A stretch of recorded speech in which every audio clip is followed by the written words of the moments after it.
स्वागत है मेरे दोस्त आप सभी को हमारे इस प्लेटफॉर्म ज्ञानलॉजी में। और मैं आपके बीच लेकर आया हूं आज बहुत ही अच्छा टॉपिक जिसका नाम है भारत का अपवाह तंत्र। भारत का अपवाह तंत्र। तो हम लोग आज समझेंगे भारत का अपवाह तंत्र को। तो भारत का अपवाह तंत्र में हम लोग आज आपके लिए लेकर आए हुए हैं पूरी तरह से एनसीईआरटी पर आधारित प्रश्न समझेंगे। एनसीईआरटी पर आधारित प्रश्न अगर हम देखें इसका सोर्स हम कहाँ से लिए हैं सर, तो इसका सोर्स हम लिए हैं क्लास 9th जो नया वाला बुक है उसका चैप्टर 3 अपवाह से लिया है मैंने, ठीक है। अच्छा जी, फिर क्लास 11 का मैंने चैप्टर न्यू वाले चैप्टर अपवाह तंत्र रिलेशन से लिया है, और क्लास 12th का ओल्ड एनसीईआरटी से भी हमने उच्चवाच एवं अपवाह से लिया है। मैंने यहाँ से प्रश्नों का स्तर बनाया है। चलिए तो हम लोग यहीं से जो है आज हम लोग शुरू करेंगे आज का अध्याय अपवाह तंत्र को, और इसमें एमसीक्यू प्लस व्याख्या को समझेंगे, विस्तृत व्याख्या को समझेंगे, और इसके साथ साथ कुछ चित्र के माध्यम से भी हम लोग समझेंगे।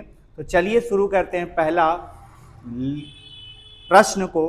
पहला प्रश्न क्या कहता है, पहला प्रश्न की ओर आ जाइए। तो पहला प्रश्न देखिए, पहला प्रश्न कहता है कि नीचे दिए गए कथनों पर विचार करें। नीचे दिए गए कथन पर विचार करें। चलो कर लेते हैं जी, क्या कह रहा है चलिए देखिएगा। पहला कह रहा है कि एक नदी तंत्र जिस क्षेत्र में जल प्रवाहित होती है उसे अपवाह द्रोणी कहते हैं। उसे क्या कहते हैं? अपवाह द्रोणी कहते हैं। दूसरा कह रहा है कि कोई भी ऊंचा क्षेत्र जहां दो पड़ोसी अपवाह द्रोणी एक दूसरे से अलग होते हैं उसे जल विभाजक कहते हैं। क्या ये बात दोनों सत्य है? क्या लग रहे हैं आपको? केवल एक सही होंगे या केवल दो सही होंगे, या एक और दो दोनों सही होंगे, या ना तो एक सही होगा और ना ही दो सही होगा?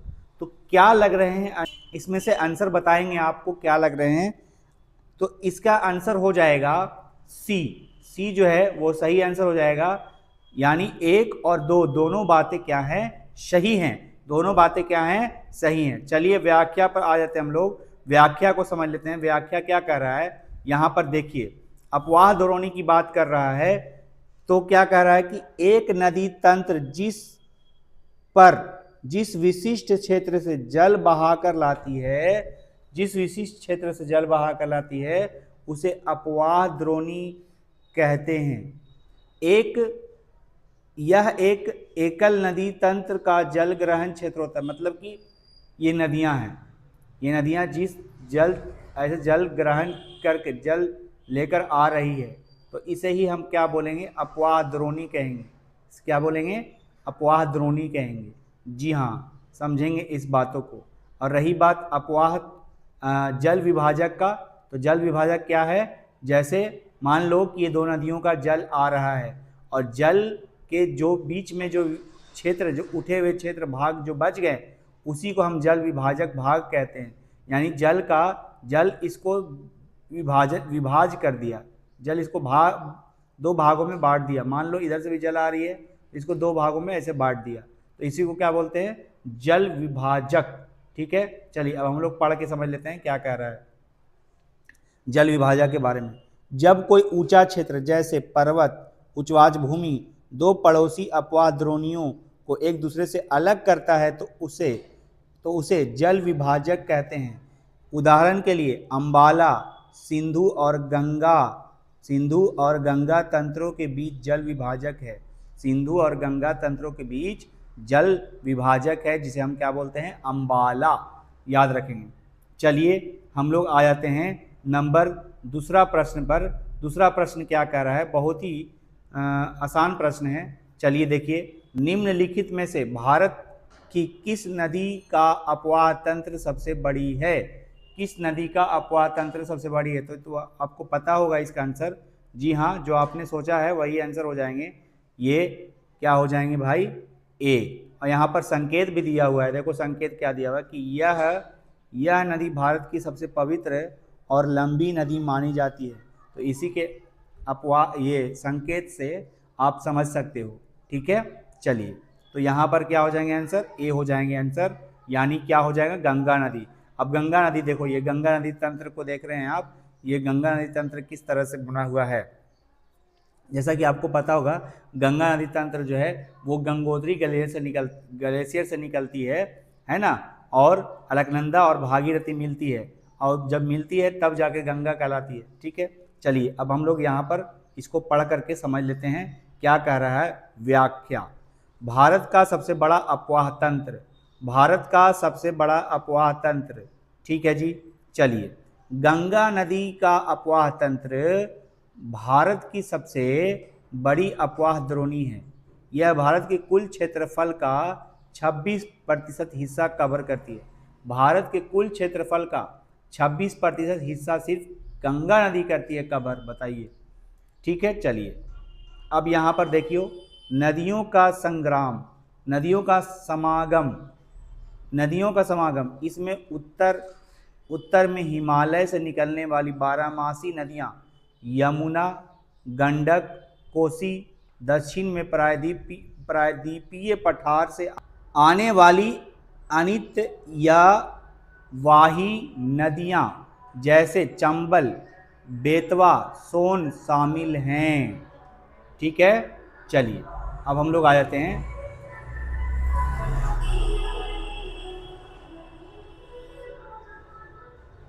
यहाँ पर कुछ इंपॉर्टेंट पॉइंट बताए हुए हैं, यहाँ पर कुछ इंपॉर्टेंट पॉइंट बताए हुए हैं, इसको छोड़ना नहीं है। देखो, विश्व की सबसे बड़ी अपवाह द्रोणी दक्षिण अमेरिका की अमेजन नदी है, याद रखेंगे। विश्व की सबसे बड़ी अपवाह द्रोणी कौन सी है, तो दक्षिण अमेरिका की अमेजन नदी। अब अगर आपसे ये पूछ ले तब कि विश्व की सबसे लंबी नदी कौन सी है, तो इसका भी जवाब होना चाहिए। तो विश्व की सबसे लंबी नदी है नील नदी, याद रखेंगे, नील नदी विश्व की सबसे लंबी नदी है। चलिए, अब हम लोग आ जाते हैं यहाँ पर व्याख्या, ये अगला प्रश्न की ओर। अगला प्रश्न क्या कहता है, भारतीय नदियों को मुख्यतः कितने वर्गों में बांटा गया है। संकेत भी बोल रहा है, यह विभाजन मुख्य रूप से आकृति और उद्गम के आधार पर किया जाता है। तो कितने भागों में बांटा गया है बताएंगे। क्या 1 भागों में बांटा गया है, क्या 2 भागों में बांटा गया है, क्या 3 भागों में बांटा गया है, 4 भागों में बांटा गया है, कि 5 भागों में बांटा गया है। तो इसका आंसर क्या हो जाएगा जी, तो इसका आंसर हो जाएगा ए, 2 भागों में बांटा गया है। कितने भागों में बांटा गया है, 2 भागों में बांटा गया है, ए आंसर हो जाएगा। चलिए, अब हम लोग यहाँ पर समझ लेते हैं व्याख्या को देख करके। चलिए देखिएगा, यहाँ व्याख्या क्या कह रहा है जी, देखिए व्याख्या कह रहा है कि भारत के अपवाह तंत्र का नियंत्रण मुख्यतः भौगोलिक आकृतियों के द्वारा होता है। इस आधार पर भारतीय नदियों को मुख्यतः 2 वर्गों में विभाजित किया गया है, 2 भागों में बांटा गया है। पहला जो है वो है हिमालय की नदियाँ। ये नदियाँ, पहला क्या कर रहा है, हिमालय की नदियाँ। ये नदियाँ उत्तर हिमालय पर्वत श्रृंखला से निकलती है, और सिंधु, गंगा, ब्रह्मपुत्र, ये नदियाँ 12मासी होती है। तो ये नदियाँ क्या होती है भाई, 12मासी। तो एक नदियाँ को कैसे बांटा गया है, हिमालय की नदियाँ, और एक नदियों को कैसे बांटा गया है, प्रायद्वीपीय नदी, है ना। तो प्रायद्वीपीय नदियाँ और हिमालय की नदियाँ, इस तरह से 2 भागों में से बांट दी गई है, ठीक है जी। चलिए, अब यहाँ पर प्रायद्वीपीय नदियाँ को पढ़कर समझ लेते हैं। प्रायद्वीपीय नदियाँ, ये ठीक है, प्रायद्वीपीय नदी के बारे में समझिएगा, क्या कह रहा है प्रायद्वीपीय नदी के बारे में। ये नदियाँ दक्षिण भारत के पठारी भाग से निकलती है, जैसे उदाहरण के लिए नर्मदा, ताप्ती, गोदावरी, कृष्णा, कावेरी। ये नदियाँ अधिकतर मौसमी होती है, यानी जब मौसम आती है तब ये नदियाँ, इसमें पानी जलमग्न हो जाती है, और जब मौसम खत्म हो जाती है तो पानी जो है, पानी की एक पतली सी धारा बनती है, पतली सी धारा बहती है। तो ये चीजें हैं। चलिए अब हम लोग आ जाते हैं यहाँ पर चौथा प्रश्न की ओर। चौथा प्रश्न क्या कह रहा है, चौथा प्रश्न क्या कह रहा है, जरा समझेंगे चौथा प्रश्न की। यहां पर देखिए चौथा प्रश्न कह रहा है कि निम्नलिखित कथनों पर विचार करो। कर लेते हैं भाई, निम्नलिखित कथनों पर विचार करें। क्या है यहां पे कह रहा है, भारत के दो मुख्य भौगोलिक क्षेत्रों से उत्पन्न होने के कारण हिमालय तथा प्रायद्वीपीय नदियां एक दूसरे से भिन्न हैं। अच्छा ठीक है। हिमालय की अधिकतर नदियां बारहमासी होती है, ये भी बात सही है। हिमालय की दो मुख्य नदियां सिंधु ब्रह्मपुत्र इस पर्वतीय श्रृंखला के उत्तरी भाग से निकलती है, पर्वतीय श्रृंखला के उत्तरी भाग से निकलती है। तो क्या लग रहे हैं आपको आंसर इसमें से, केवल 1 2, केवल 3, केवल 2 3, या केवल या फिर 1 2 3 सभी? तो क्या लग रहे हैं आंसर? तो इनमें से आंसर हो जाएंगे डी। डी जो है आंसर सही है, सभी आंसर हो जाएंगे, यानी सभी बातें जो हैं वो क्या है भाई, सही हैं। देखिए सभी बातें क्या हैं, वो सही हैं। यहां पर अब व्याख्या को समझ लो, व्याख्या बहुत ही इंपॉर्टेंट है। देखिए व्याख्या, उत्पत्ति में भिन्नता, हिमालय, थोड़ा सा इसको थिकनेस को पतला कर लेते हैं। चलिए अब देखिए, हिमालय प्रायद्वीपीय नदियां अपने उद्गम स्थलों के कारण एक दूसरे से भिन्न है। हिमालयी नदियां नवीन वलित पर्वतों से निकलती है, जबकि प्रायद्वीपीय नदियां प्राचीन पठारों से निकलती है। जी बात, ये बात सही है। आगे बढ़ जाते हैं। बारहमासी की प्रकृति, हिमालय की अधिकतर नदियां बारहमासी हैं।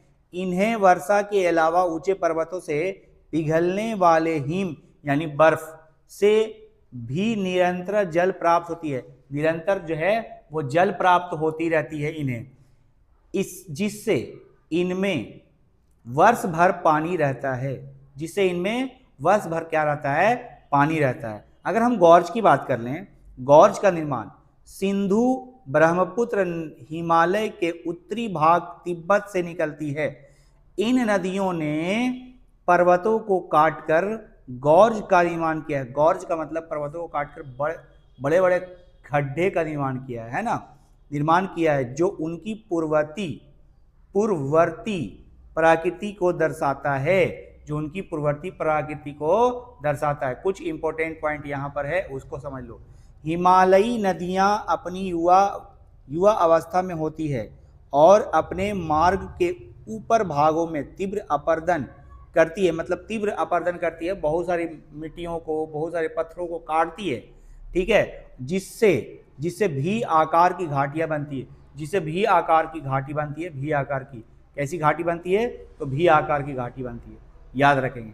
चलिए अब हम लोग आ जाते हैं यहाँ पर 5वां नंबर प्रश्न की ओर। 5वां नंबर प्रश्न क्या कह रहा है, जरा समझेंगे। हिमालयी नदी के संदर्भ में नीचे दिए गए कथन पर विचार कीजिए। चलो कर लेते हैं जी। यहाँ की अधिकतर नदियाँ बारहमासी होती है। चलो ठीक है जी। ये नदियाँ अपने साथ भारी मात्रा में सिल्ट बालू का संवहन करती है। तीसरा कह रहा है कि हिमालयी नदी अपने प्रवाह के निचले भाग में विसर्प व गोखुर झील का निर्माण करती है। विसर्प या गोखुर झील का निर्माण करती है। मैंने आपको पिछले वीडियो में बता रखा था कि गोखुर झील क्या होता है, ठीक है। चलिए तो बताएंगे क्या इसमें से कौन सा कथन सत्य है।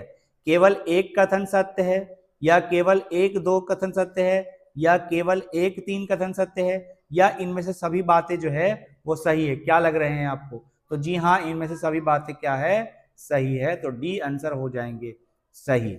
देखिए यहाँ पर व्याख्या को आप समझ सकते हैं। बारहमासी नदी की अगर हम बात करें तो ये नदियां बर्फ पिघलने के व वर्षण दोनों से जल प्राप्त करती है, अतः इनमें वर्ष भर पानी रहता है। इसमें वर्ष भर पानी रहता है, हर वर्ष पानी रहता है, और थोड़ी बहुत पानी नहीं रहता है, मतलब जलमग्न रहती है।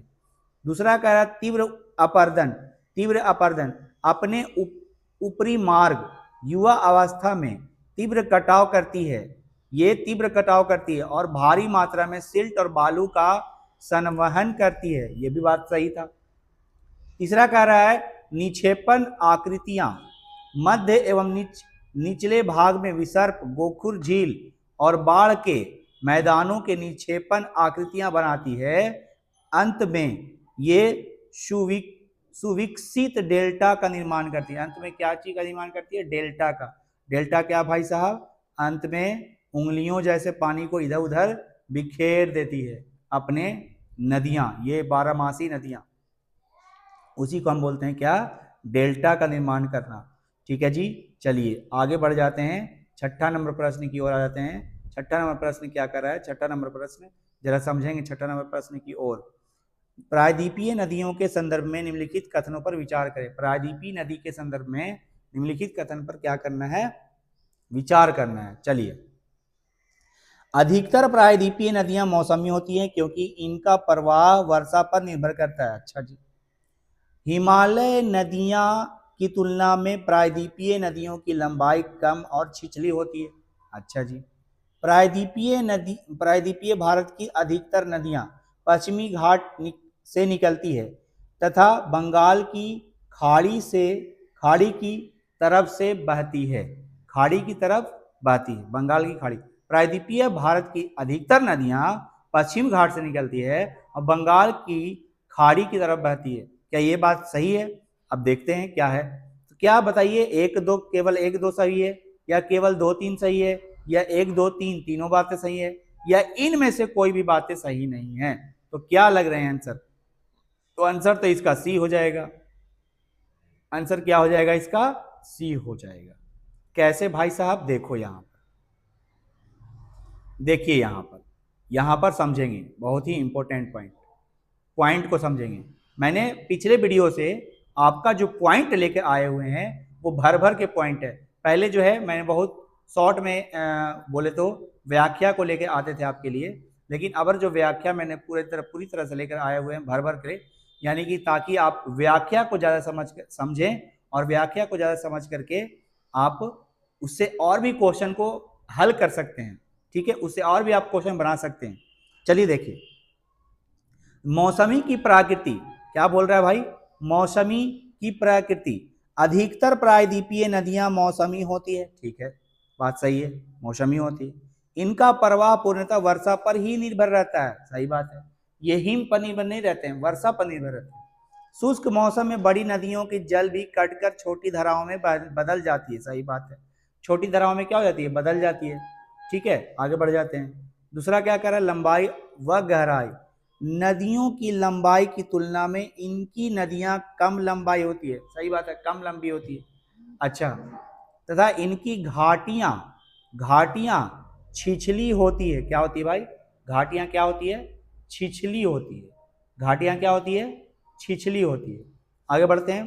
प्रवाह की दिशा, प्रायद्वीपीय भारत की अधिकतर नदियां पश्चिम घाट से निकलती है और पूरब की ओर बहकर बंगाल की खाड़ी में गिरती है। लेकिन दो ऐसे अफवाह हैं। कौन भाई? नर्मदा और तापी। देख लो यहाँ पर दो ऐसे अफवाह हैं। अफवाह, नर्मदा तापी केवल बड़ी नदियां हैं जो पश्चिम की तरफ बहती है। जी हाँ, जो ज्वार नद मुख का निर्माण करती है। क्या किसका निर्माण करती है? ज्वार नद मुख का निर्माण करती है। बाकी सभी प्रमुख नदियां पूर्व की ओर बहकर डेल्टा बनाती है। ज्वार नद मुख का मतलब होता है कि सीधे नदी अरब सागर में गिर जाना। सीधे नदी का पानी जो है वो कहाँ जाकर गिर जाना? अरब सागर में गिर जाना कहते हैं। और डेल्टा का मतलब होता है कि वो पानी जो है इधर उधर बिखर जाती है, उनकी नदियां इधर उधर बिखर जाती है ना, और डेल्टा का निर्माण करती है। ये चीजें हैं। चलिए अब हम लोग आ जाते हैं यहाँ पर 7वां नंबर प्रश्न की ओर। 7वां नंबर प्रश्न क्या कह रहा है जरा समझेंगे। 7वां नंबर प्रश्न कहता है कि निम्नलिखित में से कौन सी सिंधु नदी की सहायक नदियां हैं? वाह, निम्नलिखित में से कौन सी सिंधु की सहायक नदियां हैं? बताएंगे। सिंधु की सहायक नदियां, क्या नुब्रा सिंधु की सहायक नदियां हैं? क्या झेलम सिंधु की सहायक नदियां हैं? क्या रावी सिंधु की सहायक नदियां हैं?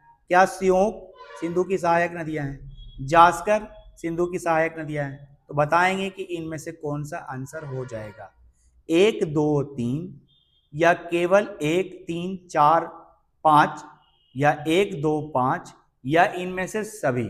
तो आपको तो जैसा कि पता है कि नुब्रा जो है ये भी सिंधु की सहायक नदियां हैं, ठीक है। झेलम जो है ये भी सिंधु की सहायक नदियां हैं, ठीक है। झेलम चेनाब, ठीक है, एक तरफ से झेलम, चेनाब, रावी, व्यास, सतलज नदी निकलती है, और एक तरफ से नुब्रा, स्योक, जास्कर और भी कुछ जैसे खुर्रम और भी कुछ ऐसी नदियां हैं जो कि एक तरफ से निकलती है, ठीक है।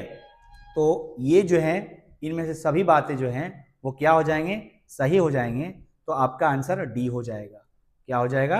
डी जो है वो आंसर हो जाएगा। चलिए अब हम लोग यहाँ पर व्याख्या की ओर आ जाते हैं। देखिए यहाँ पर दिया हुआ है, सभी नदियों के बारे में बताया हुआ है, सतलज, सोहन, झेलम, चिनाब, ब्यास, ठीक है, ठीक है। फिर इधर दिया हुआ है नुब्रा, स्योक, गिलगित, गिलगित भी होता है ना।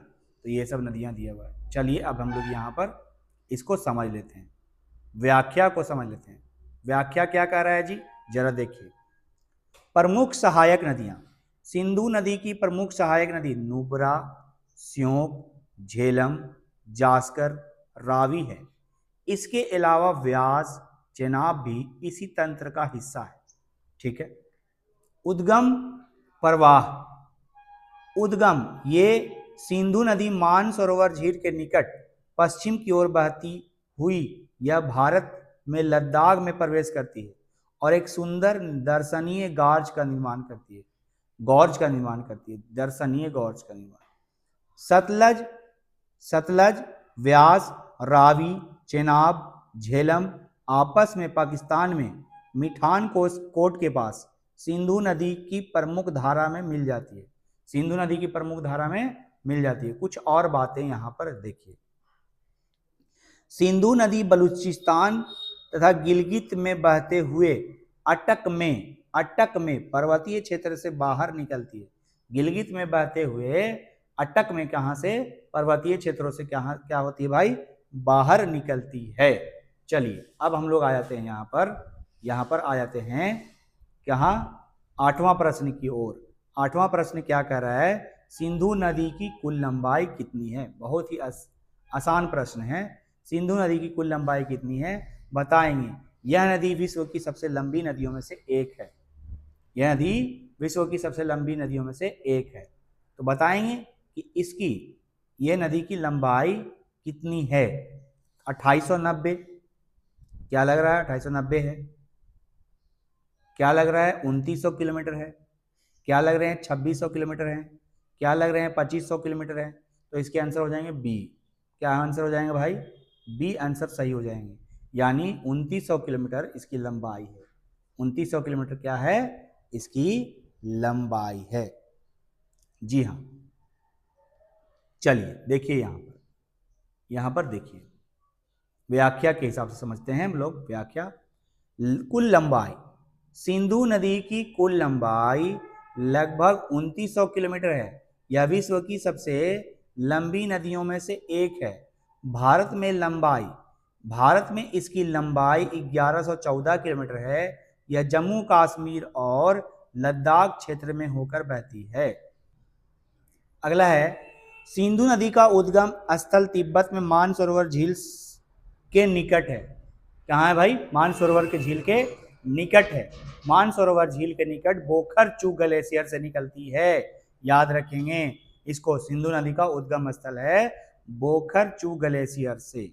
चलिए आगे बढ़ जाते हैं हम लोग, और यहाँ पर हम लोग समझते हैं सिंधु नदी जल समझौता कब हुआ था। अगला प्रश्न को, सिंधु नदी जल समझौता, भाई साहब सिंधु नदी जल समझौता किस वर्ष को हुआ था, ठीक है बताएंगे किस वर्ष को हुआ था।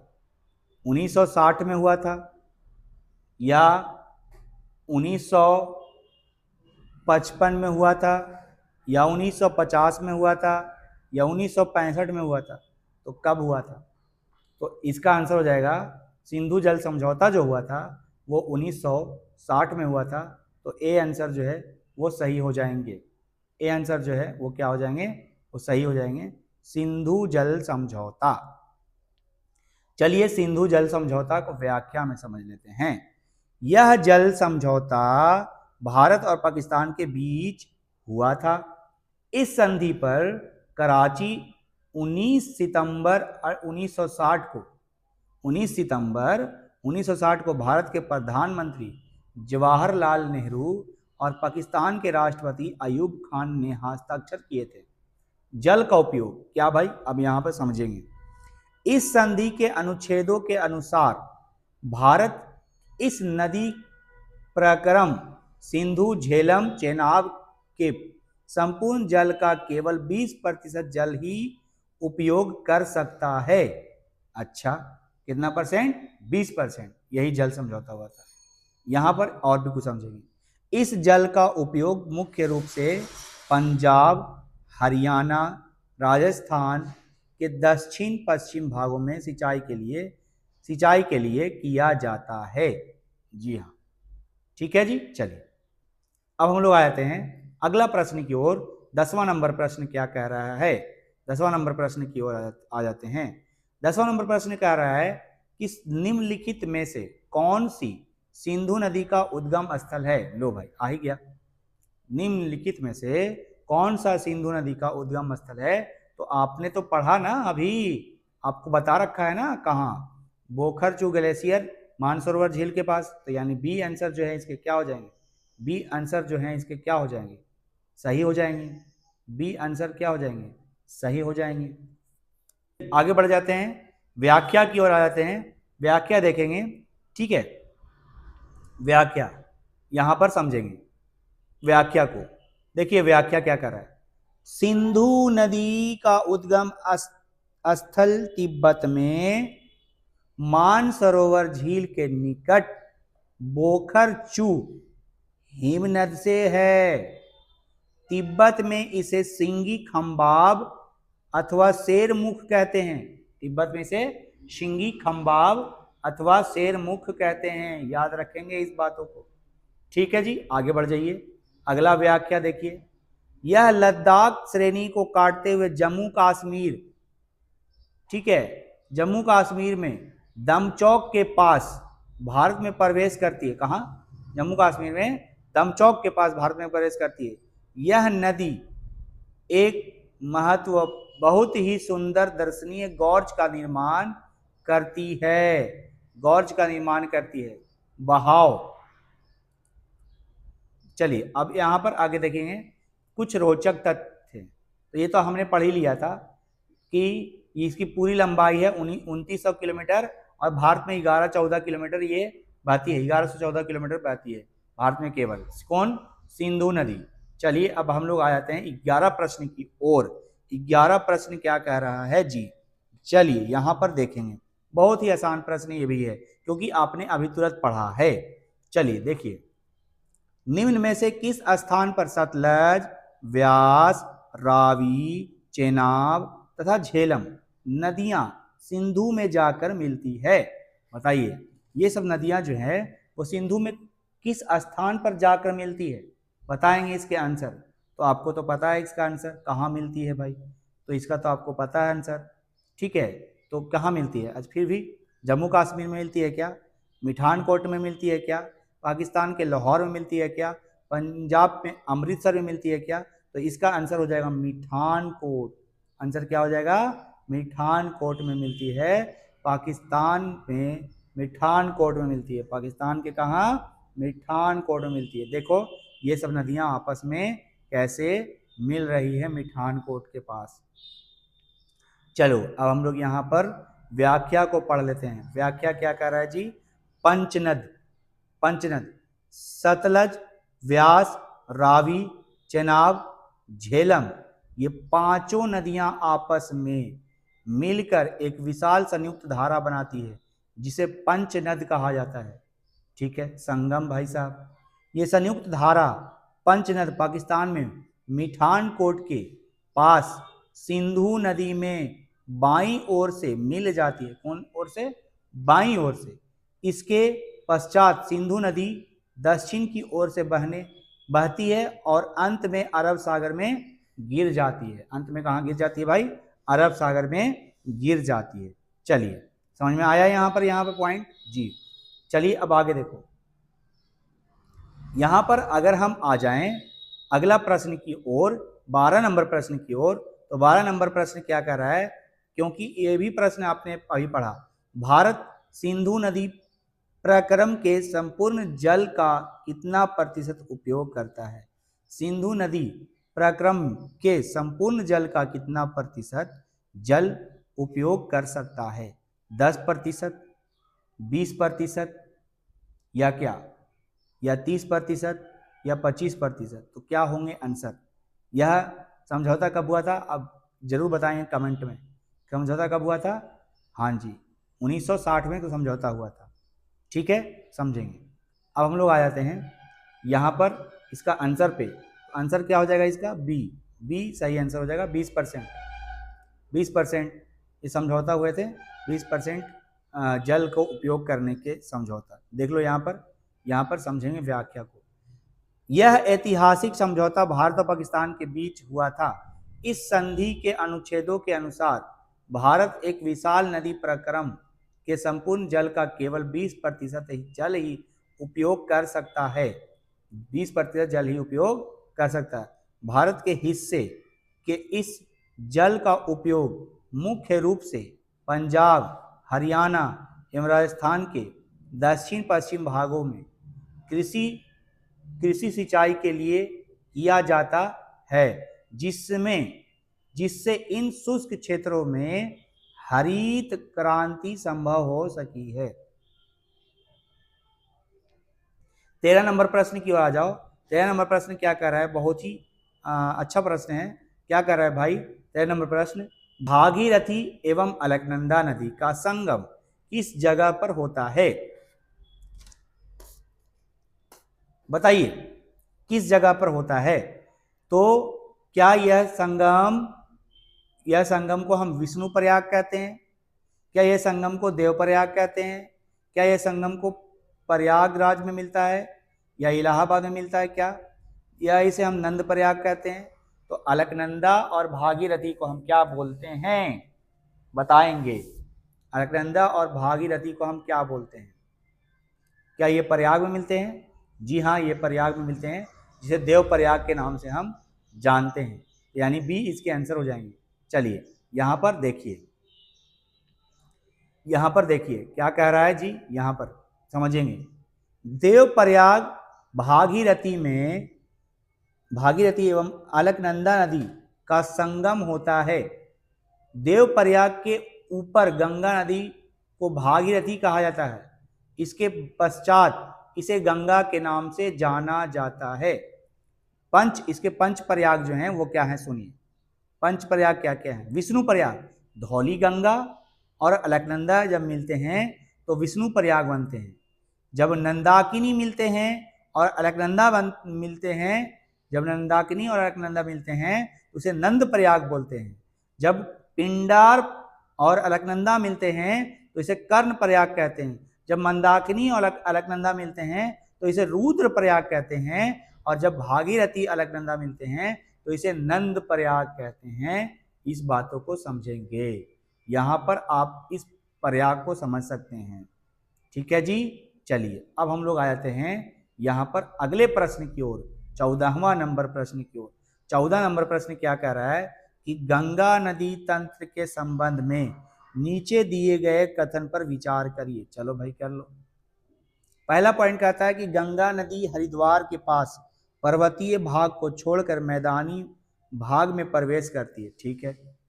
यमुना नदी यमुनोत्री हिमनद से निकलने के बाद गंगा के दाहिने किनारे के समानांतर बहती है। दाहिने किनारे के क्या बहती है? समानांतर बहती है। क्या यह बात सही है? इनमें से कौन सी बातें सही हैं?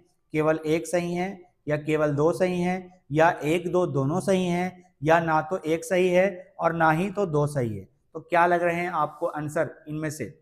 तो इसका आंसर हो जाएगा दोनों बातें सही हैं, यानी सी। दोनों बातें सही हैं, दोनों बातें सही हैं। गंगा नदी हरिद्वार के पास पर्वतीय भागों को छोड़कर मैदानी भाग में प्रवेश करती है, ये बात सही है। यमुना नदी यमुनोत्री ग्लेशियर से निकलती है, ये भी बात सही है, और बाद में दाहिने किनारे से समांतर बहती है, ठीक है। और जाकर के ये कहाँ मिल जाती है, तो ये मिल जाती है इलाहाबाद में, ठीक है। चलिए अब हम लोग आ जाते हैं यहां पर, समझेंगे। चलिए देखिए यहां पर क्या कर रहा है भाई, व्याख्या क्या कर रहा है, जरा व्याख्या की ओर आ जाओ। व्याख्या कर रहा है, गंगा की मुख्य धारा भागीरथी गंगोत्री हिमानी से निकलती है तथा अलकनंदा देवप्रयाग में मिलती है। अलकनंदा कहाँ मिलती है, तो देवप्रयाग में मिलती है, ठीक है। इसके बाद गंगा हरिद्वार के पास पर्वतीय भाग को छोड़कर मैदानी भाग में प्रवेश करती है, ठीक है। ये बातें हैं। दूसरा कह रहा है कि यमुना नदी हिमालय के यमुनोत्री हिमानी से निकलती है, यह गंगा के दाहिने किनारे के समांतर बहती है और इलाहाबाद में गंगा में मिल जाती है, ठीक है। ये बातें याद रखना, यमुना नदी गंगा की सबसे बड़ी सहायक नदी है, ठीक है। हाँ जी, चलिए 15वां नंबर प्रश्न की ओर आ जाओ। 15वां नंबर प्रश्न बहुत ही अच्छा प्रश्न है। चलिए यहाँ पर 15 नंबर प्रश्न की ओर आ जाओ। 15 नंबर प्रश्न क्या कह रहा है, जरा समझिएगा। गंगा की सहायक नदियों में से किस नदी का उद्गम नेपाल हिमालय में है। गंगा का जो बोल रहा है, गंगा की सहायक नदियों में से किस नदी का उद्गम नेपाल में है, मतलब कहाँ, कौन नदी जो है वो नेपाल से निकली हुई है। क्या घाघरा नेपाल से निकली हुई है, रामगंगा नेपाल से निकली हुई है क्या, या गंडक नेपाल से निकली हुई है, या कोसी नेपाल से निकली हुई है। तो कौन सी नदी नेपाल से निकली हुई है, 1 2 3, या 1 2 4, या 1 3 4, या केवल 1 4। तो क्या आंसर हो जाएंगे। सबसे पहले तो यहाँ पर समझ लो कि रामगंगा जो है वो रामगंगा नेपाल से नहीं निकलती है। दो काट दो, और जिसमें दो नहीं है वही आपके आंसर हो जाएंगे, यानी सी आपके क्या हो जाएंगे, आंसर हो जाएंगे। तो सी आपके आंसर हो जाएंगे। और यहाँ पर देखो सी आपके क्या हो जाएंगे भाई आंसर, घाघरा गंडक कोसी। रामगंगा गढ़वाल पहाड़ी से निकलती है, याद रखेंगे। गंगा की प्रमुख सहायक नदी नेपाल हिमालय से निकलती है। वे घाघरा गंडक कोसी ये नदियां बारहमासी है और उत्तर के मैदानों में महत्वपूर्ण जल स्रोत हैं। रामगंगा का उद्गम विकल्प में दी गई रामगंगा का नेपाल से नहीं बल्कि भारत के उत्तराखंड के राज्य के कुमायूं गढ़वाल हिमालय से निकलती है। प्रभाव, नेपाल से निकलने वाली नदियां हर साल उत्तरी मैदान के कुछ हिस्सों में बाढ़ लाती है। उत्तरी मैदान के कुछ हिस्सों में बाढ़ लाती है। और एक नदियों को तो बिहार का शोक कहा गया है, और वो कौन सी नदियां हैं, तो वो है कोसी नदी। कोसी नदी को बिहार का शोक कहा जाता है क्योंकि ये नदियां बिहार में बहुत ज़्यादा बाढ़ लाती है। जी हाँ, चलिए 16 नंबर प्रश्न की ओर आ जाओ। 16 नंबर प्रश्न क्या कह रहा है जी, 16 नंबर प्रश्न क्या कह रहा है जरा समझेंगे। चलिए, तो कह रहा है कि निम्नलिखित में से कौन सी नदी गंगा अपवाह तंत्र का भाग नहीं है। जी हाँ, गंगा अपवाह तंत्र का भाग नहीं है। तो क्या लग रहे हैं, बेतवा गंगा अपवाह का भाग है, क्या लग रहे हैं, सोन गंगा अपवाह का भाग है, बैगाई गंगा अपवाह का भाग है। तो किसका भाग है भाई बताइए, क्या चंबल गंगा अपवाह का भाग है। तो हाँ, चंबल गंगा अपवाह का भाग है, सोन भी गंगा अपवाह का भाग है, बेतवा भी गंगा अपवाह का भाग है। बैगाई जो है वो गंगा अपवाह का भाग नहीं है। बैगाई जो है वो कहाँ से निकलती है, तो बैगाई नदी जो है वो तमिलनाडु से निकलती है। ये गंगा नदी का भाग नहीं है, ये तमिलनाडु में बहती है। चलिए समझिएगा। यहाँ पर आगे हम लोग व्याख्या को समझ लेते हैं। यहाँ पर व्याख्या को ना समझ लेते हैं। व्याख्या क्या कह रहा है भाई, कि बेतवा और चंबल नदी यमुना की सहायक नदी हैं, अतः गंगा में मिलती है। तो सोन गंगा की सहायक नदी है, अतः तीनों गंगा के अपवाह तंत्र का हिस्सा है ना, हिस्सा है।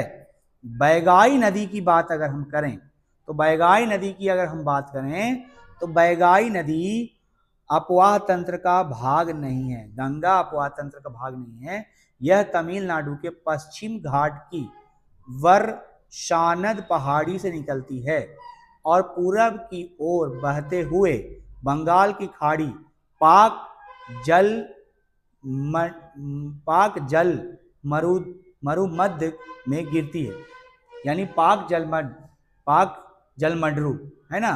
यह एक प्रमुख प्रायद्वीपीय नदी है, यह एक प्रमुख प्रायद्वीपीय नदी है। अगर हम यहाँ पर कुछ और व्याख्या को देख लें, यहाँ पर कुछ और इंपॉर्टेंट पॉइंट को देख लें तो क्या कह रहा है कि गंगा की अन्य प्रमुख नदियाँ यमुना, घाघरा, गंडक, सोन, गोमती, सरयू, महानंदा आदि हैं। जी हाँ, चलिए अब हम लोग आ जाते हैं 17वां नंबर प्रश्न की ओर। 17 नंबर प्रश्न क्या कह रहा है जी, गंगा नदी एवं ब्रह्मपुत्र नदी संयुक्त धारा को किस नाम से जाना जाता है। गंगा नदी और ब्रह्मपुत्र नदी के संयुक्त धारा को, यानी एक तरफ से गंगा नदी बह रही है और एक तरफ से ब्रह्मपुत्र नदी बह रहा है, जब दोनों नदी मिल गए तो उस धारा को हम किस नाम से जानते हैं बताएंगे। क्या उसे भागीरथी के नाम से जानते हैं, क्या उसे मेघना के नाम से जानते हैं, क्या उसे अलकनंदा के नाम से जानते हैं, क्या उसे हुगली के नाम से जानते हैं। तो बताएंगे इसका आंसर क्या हो जाएगा।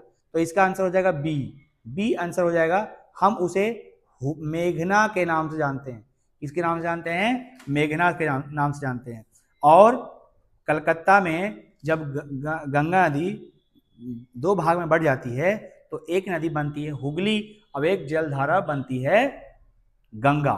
ठीक है, चलिए अब यहां पर समझ लेते हैं हम लोग। यहां पर देखिएगा, समझेंगे, ठीक है जी। चलिए यहां पर व्याख्या को समझ लेंगे। व्याख्या क्या कह रहा है, देखिए यहां पर व्याख्या कह रहा है कि गंगा बांग्लादेश में प्रवेश करती है, जहां ब्रह्मपुत्र, जिसे बांग्लादेश में जमुना कहा जाता है, ब्रह्मपुत्र को बांग्लादेश में जमुना कहा जाता है, इसमें आकर मिल जाती है। चले आगे चलकर गंगा पद्मा और ब्रह्मपुत्र यमुना की संयुक्त धारा मेघना नदी मिलती है। समुद्र में विलीन होने से पहले यह संयुक्त विशाल धारा को मेघना नाम से जानी जाती है। समुद्र में विलीन होने से पहले, समुद्र में मिलने से पहले इस नदी को हम क्या बोलते हैं, मेघना नदी के नाम से जानते हैं। समझेंगे इस बातों को। चलिए यहां पर हम लोग कुछ और इंपॉर्टेंट पॉइंट है उसको समझ लेंगे। महत्वपूर्ण पॉइंट, हुगली नदी पश्चिम बंगाल में गंगा की एक वितरिका है ना। क्या है भाई, एक वितरिका है। जबकि मेघना बंगाल में अंतिम चरण का नाम है। मेघना बंगाल में अंतिम चरण का नाम है। ठीक है जी, हाँ। चलिए आगे समझ लेते हैं हम लोग। अगला जो यहाँ पर है वो 18 नंबर प्रश्न की ओर आ जाओ। 18 नंबर प्रश्न कहता है, गंगा एवं ब्रह्मपुत्र नदियों के द्वारा बनाए गए डेल्टा किस नाम से जाना जाता है। गंगा एवं ब्रह्मपुत्र नदियों के द्वारा जो बनाए गए डेल्टा हैं उसे हम किस नाम से जानते हैं बताएंगे। क्या उसे हम सुंदरवन डेल्टा के नाम से जानते हैं? तो ये तो आपको पता है आंसर, आगे बढ़ने की जरूरत ही नहीं है। तो इसके आंसर क्या हो जाएंगे, ए, सुंदरवन डेल्टा। सुंदरवन डेल्टा इसे हम कहते हैं। चलिए यहाँ पर व्याख्या को समझ लेंगे। व्याख्या क्या कर रहा है जी, गंगा एवं ब्रह्मपुत्र नदियों के द्वारा बनाए गए डेल्टा को सुंदरवन डेल्टा के नाम से जाना जाता है। यह विश्व की सबसे बड़ा एवं तेजी से वृद्धि करने वाला डेल्टा है। विश्व की सबसे बड़ा डेल्टा गंगा और ब्रह्मपुत्र पर बनाए गए सुंदरवन डेल्टा है, याद रखेंगे। नामकरण और जैव विविधता, इसका नाम यहाँ की बहुत याद पाए जाने वाले सुंदरी पादप मैंग्रोव प्रजाति से लिया गया है। मैंग्रोव प्रजाति से लिया गया है। यह क्षेत्र प्रसिद्ध रॉयल बंगाल टाइगर का प्राकृतिक आवास भी है। यह जो क्षेत्र है रॉयल बंगाल टाइगर का जो है वो प्राकृतिक आवास भी है, याद रखेंगे। चलिए अब हम लोग आ जाते हैं 19वां नंबर प्रश्न की ओर। 19वां नंबर प्रश्न की ओर, यहाँ पे 19 नंबर प्रश्न बहुत ही आसान प्रश्न है। क्या कह रहा है, इसमें से गंगा की सबसे बड़ी सहायक नदी कौन सी है? तो आपको पता है इसमें से गंगा की सबसे बड़ी सहायक नदी कौन सी, आपने पढ़ा है अभी। तो इसका आंसर क्या हो जाएगा, डी आंसर हो जाएगा इसका, यानी यमुना है। यमुना है। पढ़ना क्या है आपको तो पता है ना। चलिए आ जाइए 20वां नंबर प्रश्न की ओर। 20वां नंबर प्रश्न कह रहा है कि भारत की सबसे लंबी नदी कौन सी है? भारत की सबसे लंबी नदी कौन सी है, ये भी आपको पता है। तो क्या आंसर क्या हो जाएगा, सी, गंगा नदी है भारत की सबसे लंबी नदी। तो गंगा नदी सबसे लंबी नदी है भारत की। चलिए व्याख्या को समझ लेते हैं यहाँ पर, यहाँ व्याख्या को समझ लेते हैं। चलिए देखिए यहाँ पर व्याख्या क्या कह रहे हैं, व्याख्या, गंगा नदी भारत की सबसे लंबी नदी है जिसकी कुल लंबाई 2525 किलोमीटर है। यह उत्तराखंड के गंगोत्री हिमनद से निकलकर बंगाल की खाड़ी में तक बहती है। यद्यपि ब्रह्मपुत्र 2900 किलोमीटर है और सिंधु नदी की लंबाई भी 2900 किलोमीटर है, लेकिन गंगा से अधिक है, गंगा से अधिक है। परंतु ये दोनों का लंबाई गंगा से अधिक है, परंतु इनका अधिकतर प्रवाह क्षेत्र भारत के बाहर है ना, पाकिस्तान और तिब्बत में है। इसलिए इसको हम सबसे लंबी नदी, भारत की सबसे लंबी नदी नहीं मान सकते हैं।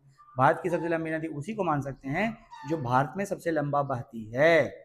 जी हाँ। चलिए कुछ और पॉइंट है क्या, नहीं। अब हम लोग आ जाते हैं की ओर, 21वां नंबर प्रश्न की ओर आ जाओ। निम्नलिखित में कौन सा नगर सिंधु गंगा नदी तंत्रों के बीच जल विभाजक पर स्थित है? कौन सा नगर जो है वो सिंधु और गंगा के विभाजक, सिंधु गंगा नदी के जल विभाजक पर स्थित है, जल विभाजक पर स्थित है, बताएंगे, बताएंगे इसका आंसर क्या होगा। अभी आपने पढ़ा है चंडीगढ़, पानीपत, अंबाला, सोनीपत। तो क्या होंगे आंसर, अंबाला। जी हाँ, आपने जो सोचा है आपका सही आंसर है अंबाला। तो क्या होंगे आंसर, अंबाला होंगे। चलिए देखो यहाँ पर जल विभाजक, अंबाला नगर, अंबाला नगर सिंधु और गंगा नदी तंत्रों के बीच जल विभाजक पर स्थित है। यह एक उभरा हुआ भाग है जो दो प्रवाह द्रोणियों को अलग करती है।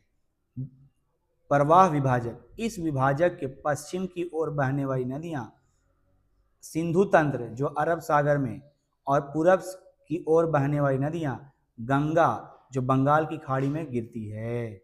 ठीक है जी। चलिए अंबाला के बारे में और कुछ बात है क्या, हाँ है। अंबाला सुंदरवन तक मैदान की लंबाई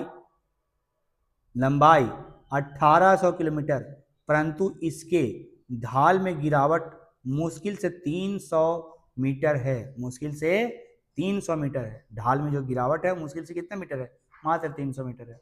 चलिए अब हम लोग आते हैं 22 नंबर प्रश्न की ओर। 22 नंबर प्रश्न क्या कह रहा है, यमुना नदी में से किस स्थान से निकलती है? तो क्या लग रहा है आपको आंसर, कहाँ से निकलती है भाई? तो इसका आंसर भी आपको पता होना चाहिए, कहाँ से निकलती है बताएंगे जल्दी सा। तो इसका आंसर हो जाएगा डी, डी आंसर हो जाएगा, यानी यमुनोत्री ग्लेशियर से निकलती है। जी हाँ, आगे बढ़ जाते हैं हम लोग। यहाँ पर व्याख्या पढ़ लेते हैं, व्याख्या समझेंगे, व्याख्या को समझिएगा। यमुना नदी का उद्गम हिमालय के यमुनोत्री हिमानी ग्लेशियर से होता है। यह उत्तराखंड राज्य के उत्तरकाशी जिले में बंदरपुर चोटी के पास स्थित है। प्रवाह, यह गंगा नदी के दाहिने किनारे समांतर बहती है, दाहिने किनारे समांतर बहती है और प्रयागराज में गंगा नदी में मिल जाती है। यह गंगा नदी की सबसे लंबी सहायक नदी है। चलिए 23वां नंबर प्रश्न की ओर आ जाइए। 23वां नंबर प्रश्न क्या कहता है, जरा समझ लेते हैं 23वां नंबर प्रश्न की ओर। यहाँ पर 23वां नंबर प्रश्न कहता है कि ब्रह्मपुत्र नदी तंत्र के संबंध में नीचे दिए गए कथन पर विचार करिए। चलो कर लेते हैं जी। ब्रह्मपुत्र नदी मानसरोवर झील के पश्चिम से निकलती है। अच्छा, ब्रह्मपुत्र नदी नामचा बरवा शिखर के पास पहुंचकर गौर्ज का निर्माण करती है है ना। यह नदी उद्गम स्रोत काफी मात्रा में सिल्ट अफवाह लेकर चलती है। ठीक है, तो क्या लग रहे हैं इसके आंसर? इसके आंसर क्या लग रहे हैं? आंसर बताएंगे इसके आंसर क्या होंगे? कौन असत्य है? अच्छा, असत्य बोल रहा है। ओहो, कौन सा असत्य है? यम ब्रह्मपुत्र नदी मानसरोवर की झील के पश्चिम से निकलती है। पश्चिम से निकलती है, अच्छा ठीक है। तो क्या इसमें से असत्य कौन सी बातें हैं? तो असत्य हो जाएगा 1 और 3, यानी ए आंसर हो जाएगा। चलिए व्याख्या को पढ़ लेते हैं हम लोग। व्याख्या क्या कह रहा है जरा समझिएगा। व्याख्या कह रहा है, व्याख्या कर रहा है ब्रह्मपुत्र नदी मानसरोवर झील के पश्चिम में नहीं बल्कि पूरब में निकलती है। यह सिंधु और सतलज के उद्गम से काफी नजदीक है। कथन तीसरा, तिब्बत में एक शीत और शुष्क क्षेत्र, इसलिए यहाँ नदी जल और सिल्ट की मात्रा बहुत कम होती है और भारी सिल्ट असम में वर्षा के कारण जुड़ती है। ठीक है, ये इसलिए 1 और 3 जो है वो गलत हो गए। कथन दूसरा सही कैसे है? यह नामचा बर्वर शिखर 1757 मीटर के पास यू टर्न लेकर अरुणाचल प्रदेश में गॉर्ज का निर्माण करती है, जो दिहांग गॉर्ज कहलाती है। ठीक है, कुछ महत्वपूर्ण बातें। तिब्बत में इसे सांगपो कहते हैं, सांगपो। अरुणाचल प्रदेश में इसे सिंगी दिहांग कहते हैं, और असम में इसे ब्रह्मपुत्र नदी कहते हैं, बांग्लादेश में इसे जमुना नदी के नाम से जानते हैं। चलिए अब हम लोग आ जाते हैं यहाँ पर 24 नंबर प्रश्न की ओर। नर्मदा नदी के संबंध में नीचे दिए गए कथन पर विचार कीजिए। चलो भाई कर लेते हैं। नर्मदा नदी अपने उद्गम क्षेत्र से पश्चिम की ओर भ्रंश घाटी में बहती है। अच्छा ठीक है, पश्चिम की ओर भ्रंश घाटी में बहती है। ठीक है, नर्मदा द्रोणी का विस्तार मध्य प्रदेश, गुजरात तथा राजस्थान में है। बताएंगे इसका कौन से कथन सत्य है? कौन से कथन जो है वो सत्य है? बताएंगे। केवल एक कथन सत्य है, या केवल 2 कथन सत्य है, या 1 2 दोनों कथन सत्य हैं, या ना तो एक कथन सत्य है और ना ही 2 कथन सत्य है?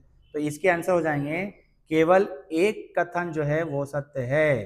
केवल एक कथन क्या है? वो सत्य है। चलिए देखिए कैसे, यहां पर समझेंगे हम लोग व्याख्या को। यहां पर व्याख्या को समझेंगे। व्याख्या कहता है नर्मदा नदी का उद्गम स्थल मध्य प्रदेश के अमरकंटक पहाड़ी के निकट, यह प्रायद्वीपीय भारत की उन मुख्य नदियों में से है जो पश्चिम की ओर बहती है। चलिए आगे बढ़ जाते हैं। यहाँ पे क्या कर रहा है? यह नदी अपने उद्गम से पश्चिम की ओर एक भ्रंश घाटी बहती है। यह उत्तर में विंध्याचल और दक्षिण में सतपुड़ा पर्वत श्रेणी के बीच से होकर गुजरती है। जी हाँ, इसलिए 1-2 बातें जो हैं वो व्याख्या 2 जो हो जाएगा वो गलत हो जाएगा। ठीक है, चलिए अब हम लोग आ जाते हैं 25वां नंबर प्रश्न, आज का अंतिम प्रश्न की ओर। आज का अंतिम प्रश्न है वो क्या है? देखिए क्या कह रहा है प्रश्न कि प्रायद्वीपीय नदियों के संदर्भ में निम्नलिखित कथन पर विचार कीजिए। प्रायद्वीपीय नदियों के संदर्भ में निम्नलिखित कथन पर विचार करो। भाई कर लेते हैं। क्या कह रहा है भाई? पहला पॉइंट कह रहा है कि ये अधिकतर प्रायद्वीपीय नदियां मौसमी होती हैं क्योंकि प्रवाह वर्षा पर निर्भर करती है। अच्छा ठीक है। हिमालयी नदियों की तुलना में प्रायद्वीपीय नदियों की लंबाई कम और छिछली होती है। अच्छा, अधिकतर नदियां पश्चिमी घाट से निकलती है और बंगाल की खाड़ी में बहती है। ठीक है, तो क्या लग रहे हैं इनमें से कौन से आंसर हो जाएंगे आपका? क्या लग रहे हैं कौन से कथन सही हो जाएंगे? तो 1 या 2 या 3, 1 2 3, या इनमें से कोई नहीं? तो क्या लग रहे हैं? सभी बातें तो सही है, यानी सी जो है आपका आंसर सही हो जाएगा। सही बातें क्या हैं? वो सही हैं, तो सी आंसर क्या हो जाएगा आपका? सही हो जाएगा। चलिए व्याख्या की ओर आ जाते हैं हम लोग। व्याख्या क्या कर रहा है? व्याख्या को समझ लीजिए। यहां पर देखिए, मौसमी प्रवाह अधिकतर प्रायद्वीपीय नदियां मौसमी होती हैं क्योंकि इनका प्रवाह मुख्य रूप से वर्षा पर निर्भर करता है। शुष्क मौसम में बड़ी नदियों का जल भी घटकर छोटी धाराओं में बहने लगती है। अगला कह रहा है हिमालयी नदियों की तुलना में प्रायद्वीपीय नदियों की लंबाई कम है तथा इनकी घाटियां छिछली होती है। अधिकतर नदियां पश्चिम घाट से निकलती है और बंगाल की खाड़ी की तरफ बहती है, जैसे गोदावरी, कृष्णा, कावेरी, ये सब नदियां। ठीक है जी, आज का जो आपका टॉपिक था ये, अभी भारत की अपवाह तंत्र खत्म नहीं हुआ है, अभी हम लोग और भी प्रश्न इसमें रखे हुए हैं, अभी और चलेंगे। तो ये थे आपका पार्ट 1। कैसे लगे आपको ये वीडियो? अगर आपको ये वीडियो अच्छा लगा तो हमारी वीडियो को लाइक और हमारे चैनल को सब्सक्राइब ज़रूर करना भाई, क्योंकि मैं आपके लिए बहुत मेहनत करता हूँ और बहुत मेहनत करके पीडीएफ के साथ फिर वीडियो बनाता हूँ, और मैं बहुत ही मेहनत से पीडीएफ तैयार करता हूँ आपके लिए, ताकि आप इसको अच्छी तरह से समझ सकें। तो बताएं आप हमारी वीडियो आपको कैसी लगती है। अगर आपको हमारी वीडियो अच्छी लगती है तो हमारे वीडियो को आप ज़रूर सपोर्ट किया करो, ठीक है। और इसके बाद हम लोग लेकर आएंगे अगले पार्ट में नए इससे आगे वाली प्रश्न को, ठीक है। और हम लोग फिर ये अपवाह तंत्र को ख़त्म कर देंगे, ठीक है, अगले पार्ट में। तब तक के लिए हमें इजाज़त दीजिए, फिर मिलते हैं आपसे एक नए वीडियो के साथ, ठीक है। Thank you.